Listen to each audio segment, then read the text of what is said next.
2004-5 నుండి 2011-12 నాటికి ఎవరి ఇయర్ పావర్టీ రేషియో ఎంత డిక్రీజ్ అవుతూ వచ్చినది? ఇక్కడ ఎంత ఉంది? ఇక్కడ తీసుకున్నప్పుడు 4-5 లో తీసుకుంటే 37% ఉంది. 11-12 నాటి ఎంత వచ్చింది? 22% కి రావడం జరిగింది. అంటే ఎంత శాతం ఇక్కడ కనుమరుగైంది? నియర్లీ 15%. 15% 15 కదా ఇక్కడ. మన ఎవరి ఇయర్ ఎంత డిక్రీజ్ అయ్యే లెక్క? ఇక 2004-5 నుండి 11-12 వచ్చేసి ఎన్ని సంవత్సరాలు అవుతుంది మనకి ఇక్కడ? 7 ఇయర్స్ కదా. 7 ఇయర్స్ ఎంత వరకు తగ్గుదల అయింది ఇక్కడ?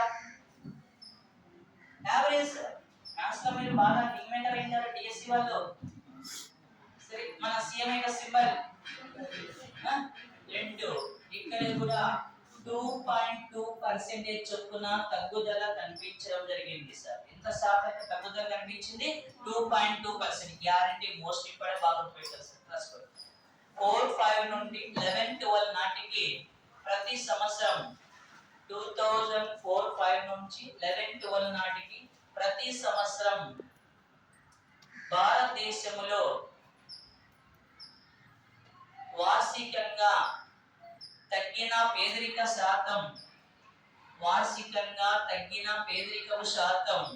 ఎంత శాతం తగ్గడం జరిగింది సార్? 2.2 చొప్పున తగ్గడం జరిగినది. 2.2 చొప్పున తగ్గడం జరిగినది. ప్రతి సంవత్సరం వార్షికంగా తగ్గిన పేదరికపు శాతం ఎంత శాతం సార్? 2.2% ఇక్కడ తగ్గడం జరిగినది. సరే నెక్స్ట్ సరైన సార్. ప్రపంచ